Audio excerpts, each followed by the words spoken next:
नमस्कार दोस्तों, आज हम भक्ति काल के अंतर्गत निर्गुण भक्ति काव्य का अध्ययन करेंगे। निर्गुण भक्ति काव्य में दो प्रमुख शाखाएं हुई हैं। पहली शाखा है ज्ञानाश्री शाखा और दूसरी है प्रेमाश्री शाखा। ज्ञानाश्री शाखा के जो प्रमुख कवि थे वो कबीरदास जी थे और प्रेमाश्री शाखा के जो प्रमुख कवि थे वो मलिक मोहम्मद जायसी हुए। ज्ञानाश्री में जो कबीरदास जी थे इन्होंने ईश्वर को निराकार रूप में पूजा, अर्थात ईश्वर का कोई आकार नहीं है, इस रूप में इन्होंने ईश्वर को पूजा। और कबीरदास जी के जो गुरु थे वो कौन थे? रामानंद जी थे। कबीरदास जी के जो गुरु थे वो क्या थे? रामानंद जी थे। और कबीरदास जी के विषय में इनके जो जीवन है कहते हैं कि कबीरदास जी का जन्म सन 1398 और विक्रम संवत 1455 में हुआ। जन्म स्थान इनका लहरतारा काशी उत्तर प्रदेश माना गया। इनके जो पिता थे जिन्होंने इनका पालन किया और जो माता थी जो इनको पालने वाली थी, पिता का नाम नीरू और माता का नाम नीमा, जो जुलाहे परिवार से संबंधित थे। तो नीरू और नीमा इनके माता पिता थे जिन्होंने इसका पालन पोषण किया। बात करते हैं हम यहाँ तक के टॉपिक की कि प्रश्न बनता है कबीरदास जी किस काव्य धारा के कवि थे? तो ये निर्गुण काव्य धारा के कवि थे। कबीरदास जी के गुरु का नाम क्या था? तो रामानंद के गुरु का नाम था। कौन सी शाखा के कवि थे? तो ज्ञानाश्री शाखा के ये कवि थे। ठीक है, यहाँ तक के जो प्रश्न बनते हैं आगे बढ़ते हैं। कबीरदास जी का जन्म कब हुआ? तो हमें ध्यान रखना है कबीरदास जी का जन्म सन 1398 ईस्वी और विक्रम संवत 1455 में हुआ। इनका जन्म स्थान कहाँ है? तो ये याद कर लेना आपने कि लहरतारा स्थान पर इनका जन्म हुआ, जो कि काशी उत्तर प्रदेश में है। इनके माता पिता का नाम, तो जो इनके पालन करने वाले हैं जो माता पिता, माता का नाम नीमा और पिता का नाम नीरू, और किस परिवार से संबंधित थे? जुलाहे परिवार से संबंधित थे।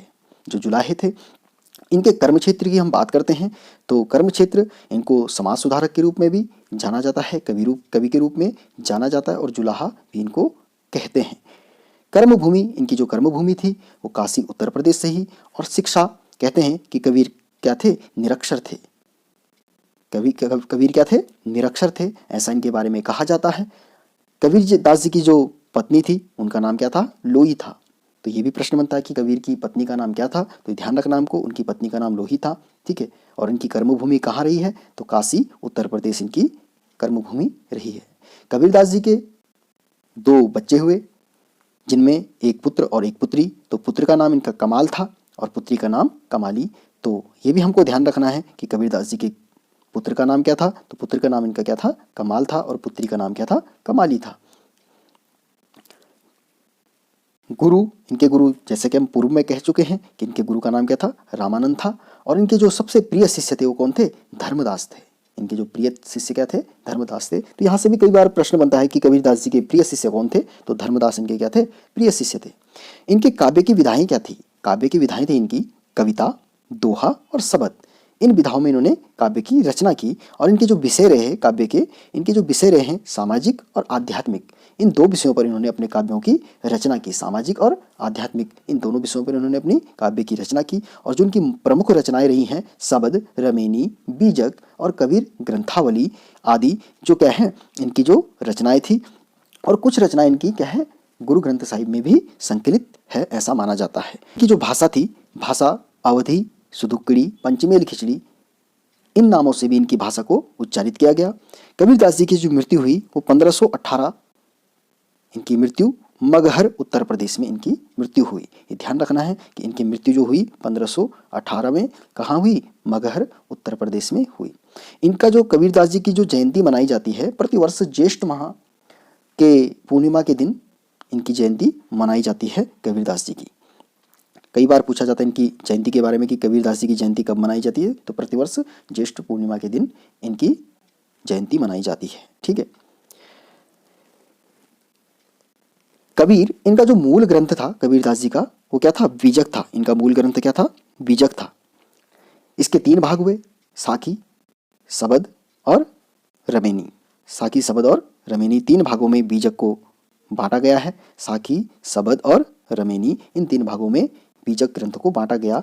ठीक है, साखी जिसमें क्या है? दोहे हैं, और सबद जो एक गेय पद है अर्थात गायन शैली में है, और रमेनी जिसमें 7 चौपाइयों के बाद एक दोहा आता है। ये रमेनी इन 3 भागों में कबीर के बीजक ग्रंथ को बांटा गया है।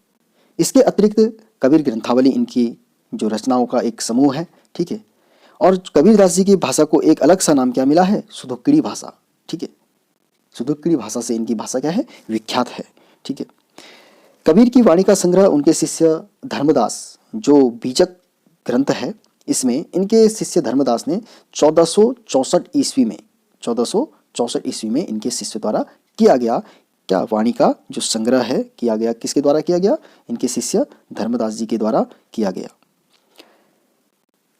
जिसके क्या है 3 भाग किए गए, साकी, सबद और रमेनी, ठीक है। अब बात करते हैं साकी, सबद, रमेनी में इनके अर्थ और छंद की।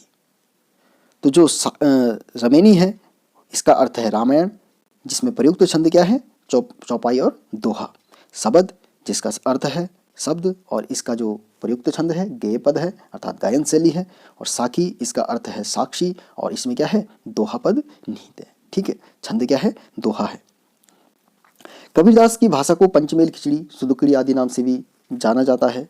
आचार्य हजारी प्रसाद द्विवेदी कबीर को भाषा का क्या कहते हैं, डिटेक्टर कहते हैं। ध्यान रखना है आपको कि भाषा का डिटेक्टर किसने कहा इनको, आचार्य हजारी प्रसाद द्विवेदी ने इनको क्या कहा, भाषा का डिटेक्टर कहा। रमेनी में प्रयुक्त छंद क्या है, तो इसमें चौपाई छंद है। साकी में प्रयुक्त छंद क्या है, दोहा छंद है। रमेनी शब्द का अर्थ क्या है, रामायण। साकी शब्द का अर्थ क्या है, साक्षी। सबद में कौन सा प्रयुक्त छंद है, गेय पद है। ये सारे हमारे प्रश्न बनते हैं एग्जाम में, जो प्रतियोगिताएं परीक्षाएं होती हैं इनमें प्रश्न बनते हैं, तो ये हमको ध्यान रखने हैं। आगे बढ़ते हैं। आचार्य रामचंद्र शुक्ल के अनुसार कबीर की वचनावली की सबसे जो प्राचीनतम प्रति है वो 1512 ईस्वी में लिखी गई। किसके अनुसार, आचार्य रामचंद्र शुक्ल के अनुसार। इनकी जो वचनावली है इसकी जो सबसे प्राचीनतम प्रति क्या है, सन 1512 में लिखी गई, ठीक है। कबीर के विषय में विद्वानों के द्वारा जो उनको नाम, उनके लिए उनकी भाषा के विषय में जो उन्होंने प्रयुक्त किए, आचार्य श्याम सुंदर दास ने कहा इनकी भाषा को पंचमेल खिचड़ी। आचार्य रामचंद्र शुक्ल ने इनकी भाषा को कहा सुदुक्कड़ी भाषा। और आचार्य हजारी प्रसाद द्विवेदी ने इनको कहा भाषा का डिक्टेटर, ठीक है। अब यहाँ से प्रश्न बनते हैं कि कबीर की भाषा को पंचमेल खिचड़ी किसने कहा, तो कबीर की भाषा को पंचमेल खिचड़ी कहा आचार्य श्याम सुंदर दास ने। कबीर की भाषा को सुदुक्कड़ी नाम किसने दिया, तो रामचंद्र शुक्ल। भाषा का डिटेक्टर किसने कहा इन्हें, हजारी प्रसाद द्विवेदी ने इनको क्या कहा, भाषा का डिक्टेटर कहा। कबीर की वाणियों का सबसे प्राचीनतम उदाहरण गुरु ग्रंथ साहिब में मिलता है। इनकी अगर वाणियों का जो सबसे प्राचीन उदाहरण जो प्राप्त होता है कहाँ प्राप्त होता है, गुरु ग्रंथ साहिब में प्राप्त होता है। कबीर की वाणियों का सबसे प्राचीनतम उदाहरण गुरु ग्रंथ साहिब में प्राप्त होता है, ये हमको ध्यान रखना है। तो ये आज हम कबीरदास जी के विषय में जो हमने पढ़ा, इनमें जो प्रमुख चीज़ें हैं हम उसको नोट करते रहें। आज के लिए इतना ही, धन्यवाद।